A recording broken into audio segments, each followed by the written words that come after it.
L'université de Cergy-Pontoise. 4500 places ouvertes à la rentrée prochaine.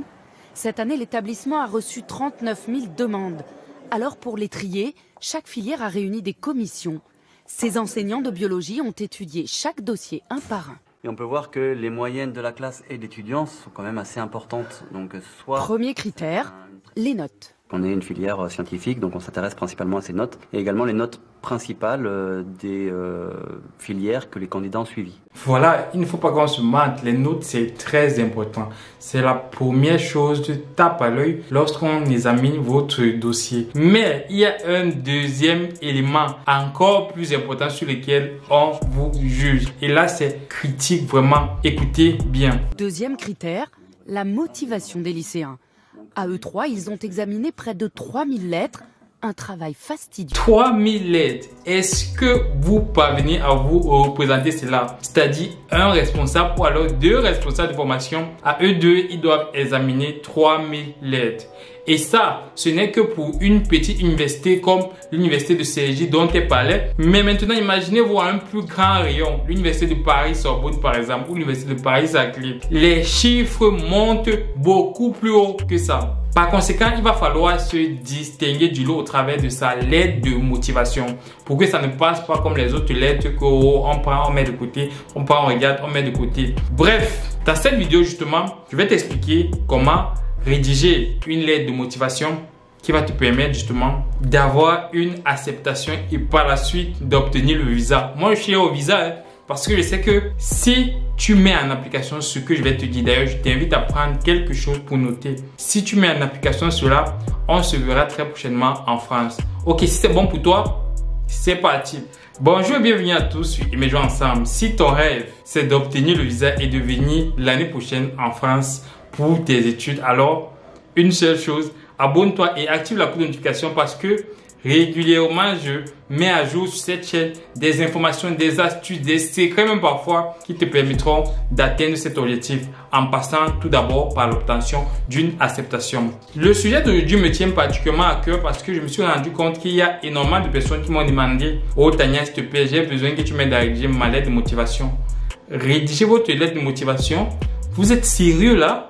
C'est moi qui vais rédiger votre lettre de motivation. Je pense, ceux qui m'ont demandé cela, à mon avis, c'est parce que justement, ils n'ont pas trouvé les bonnes raisons pour lesquelles ils veulent venir en France.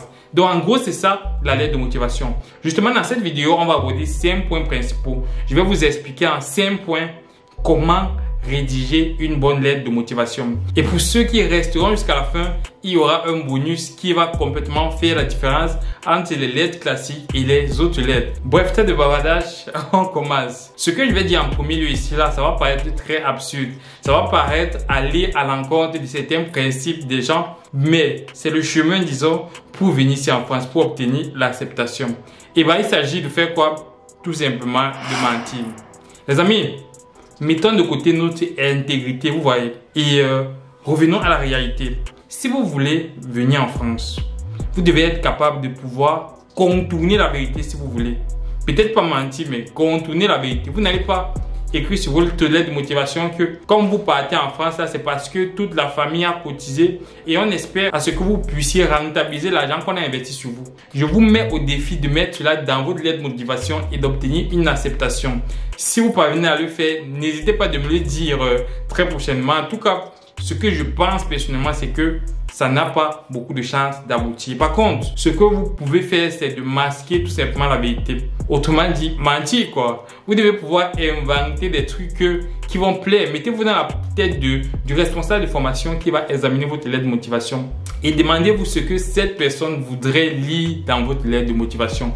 Même si intérieurement, ce n'est pas vraiment vos réelles motivations, mais vous devez habiller votre lettre de motivation. C'est ça le truc en fait. Pour expliciter un peu mes propos, on va prendre un exemple particulier. Supposons que vous avez obtenu votre licence au pays. Est-ce que vous voulez vous inscrire dans une école d'ingénierie, par exemple, en master, en génie minier, par exemple? C'est un exemple tout bête.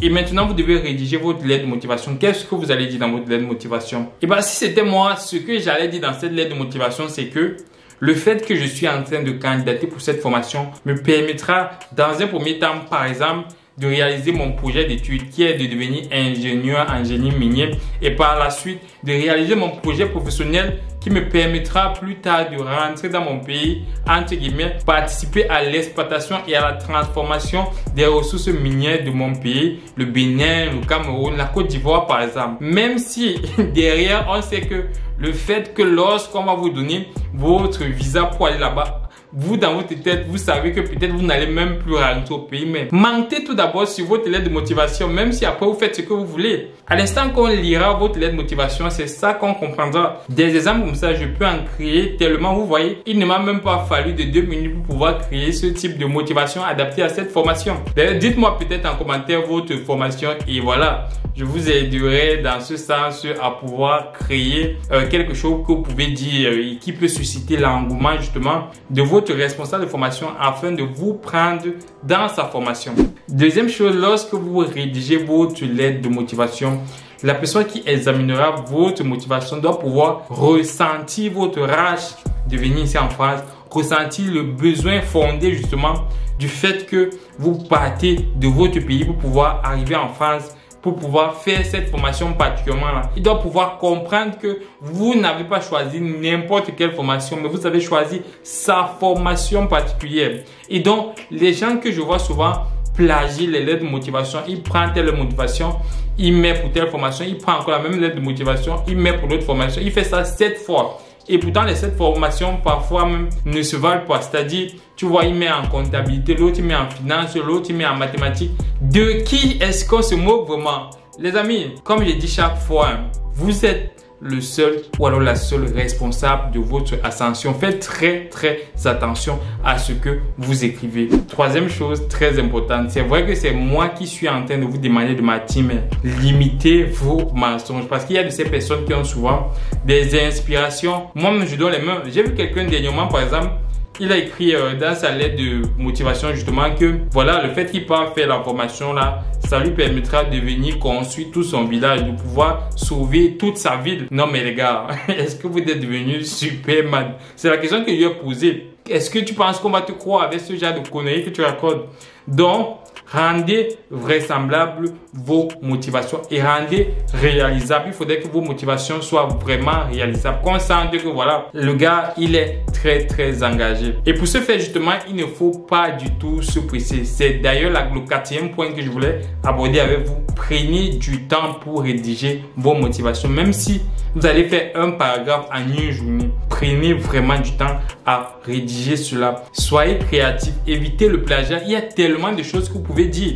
Il y a tellement de manières. D'ailleurs, je pense même qu'on a ajouté récemment le nombre de caractères que vous pouvez mettre dans votre lettre de motivation. Pourquoi vous faites 1-2 lignes et puis c'est terminé? Prenez vraiment le temps et le nombre de caractères qu'il y a pour pouvoir rédiger une lettre qui soit parlante, une lettre qui soit convaincante en fait. C'est ça le mot. Et n'hésitez pas de jouer sur les sentiments. La plupart des gens sont sentimentaux. Si on comprend vraiment, si la cause que tu mets par exemple dans ta lettre de motivation touche le cœur des gens, crois-moi, même si tu as 12 de moyenne, on va te prendre. C'est ça en fait, c'est ce qui fait la différence la plupart du temps entre celui qui a 12 de moyenne et celui qui a 18 de moyenne mais qui a refusé alors que celui qui avait 12 de moyenne a été accepté par exemple. D'ailleurs, j'ai fait une vidéo particulière là-dessus pour toi si tu as obtenu des notes pas très grandes, des 16, des 17, si tu n'as pas obtenu 16, 17, 18 de moyenne et que tu veux quand même obtenir une acceptation, le lien va se trouver dans la description. Donc après avoir regardé cette vidéo, je t'invite tout simplement à aller la regarder. Mais avant, le dernier point, le 5e point qui disqualifie beaucoup de personnes, que je l'ai dit que c'est tout simplement les fautes d'orthographe et les fautes de grammaire, les amis. Même si vous avez l'habitude d'écrire par message des conneries, il y a des gens qui confondent la lettre de motivation et leur propre messagerie personnelle. Les amis, là-bas, si vous voulez, prenez la peine de relire votre lettre de motivation même 8 fois. Je pèse mes mots. Prenez la peine de lire votre lettre de motivation, de relire votre lettre de motivation, de faire lire même à votre père, à votre mère, à vos frères, je sais pas, à vos amis, vos lettres de motivation, jusqu'à ce que ceux-ci confirment que voilà, il n'y a aucun problème sur votre lettre de motivation. Et si vous voulez même venez, moi je relis votre lettre de motivation. Bien évidemment, je ne peux pas le faire pour tout le monde, mais c'est d'ailleurs la raison pour laquelle j'ai mis sur pied récemment un programme d'accompagnement personnalisé à chaque personne. C'est-à-dire en fonction de ton dossier, en fonction de ce que tu veux. Tu as besoin d'un CV, tu as besoin d'une lettre de motivation, tu as besoin qu'on examine de fond en comble ton dossier. Et bah, viens tout simplement. Avec mon équipe, on te fait cela. Et bien évidemment, ce n'est pas gratuit, mais les prix sont très abordables. Vous trouverez sûrement votre compte. J'ai essayé vraiment de vous revoir pour rendre ça accessible à tout le monde. Que vous soyez, je sais pas, au Bénin, en Côte d'Ivoire, au Sénégal, au Mali, partout en fait, on adapte en fonction de votre prix. Mais n'empêche que si vous voulez mon aide quand même, vous pouvez venir intégrer l'un des groupes qui se trouve dans la description. Et en fonction de vos difficultés, on pourra échanger. Mais si vous voulez mon accompagnement personnel, voilà, vous savez quoi faire. Mon adresse mail se retrouve dans la description. Donc voilà, surtout ce que vous devez comprendre les amis, c'est que vous-même, vous pouvez réaliser votre lettre de motivation rien qu'avec les quelques conseils que j'ai donnés dans cette vidéo. Les quelques conseils, on pourra éventuellement approfondir un peu plus tard. Vous pourrez vous-même déjà commencer ne serait-ce qu'à rédiger votre lettre de motivation et me faire voir. Mais surtout, pensez à bien choisir vos formations parce que rédiger la lettre de motivation, c'est bien. Mais bien choisir la formation dans laquelle tu rédiges cette lettre de motivation, c'est encore mieux. Donc, faites très attention à vos 7 choix de formation. Et pour ceux-là qui iront sur Parcoursup, à vos choix de formation que vous aurez également sur Parcoursup. Faites hyper attention. Choisissez les formations, par exemple, les moins sélectives. Et dans ce sens, justement, j'ai fait une vidéo complète là-dessus où je vous liste justement les formations qui sont les moins sélectives. D'ailleurs, vous pouvez accéder à cette vidéo en cliquant tout simplement là. C'était tout ce que je voulais partager avec toi dans cette vidéo. Comme d'habitude, laisse ton meilleur pouce bleu pour soutenir la chaîne. Ça aide énormément. Ça vous prend 2 secondes, mais voilà, ça, pour moi, c'est vraiment beaucoup. Bref, à très bientôt pour un épisode. Ciao!